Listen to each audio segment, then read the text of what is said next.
how do we come up with sales estimates for a startup? Yeah. So it's hard initially because you're probably just developing the product right now or the service. But what I would do is I would take my complete business plan course because I teach you how to write a business plan from scratch and how to create a financial model from scratch in 9 hours without any prior experience at all in finance. Or you can take my MBA degree program, and I do it in much, much more detail as well with a higher end version of my business plan template as well. So it depends when you're thinking about sales though, because you're either a services firm, meaning you charge by the hour for each employee, or you're selling a product. Let's say you start a consulting firm and you're billing out consultants that work for you at $100 per hour.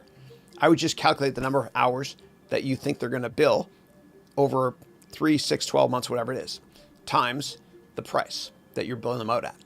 Now, if it's a product-oriented company and you're selling, I don't know, a product like this, for example, then I would just look at the average selling price that you plan to sell this at times the units. That's what I recommend. Yeah. And if you're going to make a product, please don't create it and then sell it. What?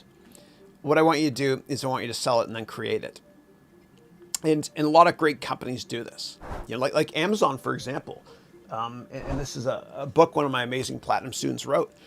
But when I ordered this book from Christina Chin, when I ordered it from Amazon, it wasn't made yet. It wasn't even printed.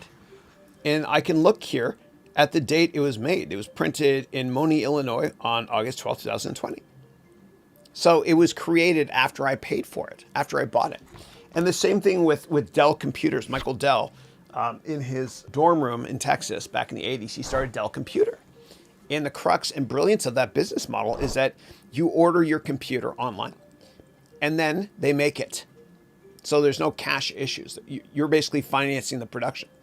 And I love that approach because that way you'll never have inventory issues. And there's a lot of companies that have gone belly up. They've gone bankrupt from having too much inventory. It's true.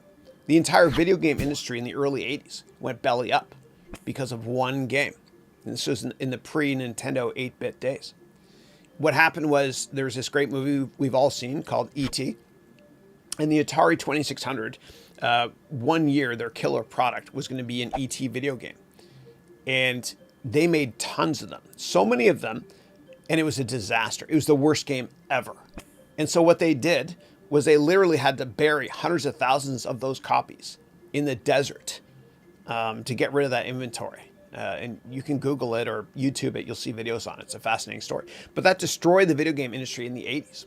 You know, the great companies like Atari, ColecoVision, Intellivision, they did very well until there was too much inventory. And then they all sort of went belly up. And Coleco, by the way, I had to look it up. Coleco stands for the Connecticut Leather Company.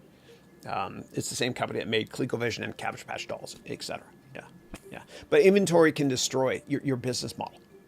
So if you're going to sell a product, please try to sell it first and then make it.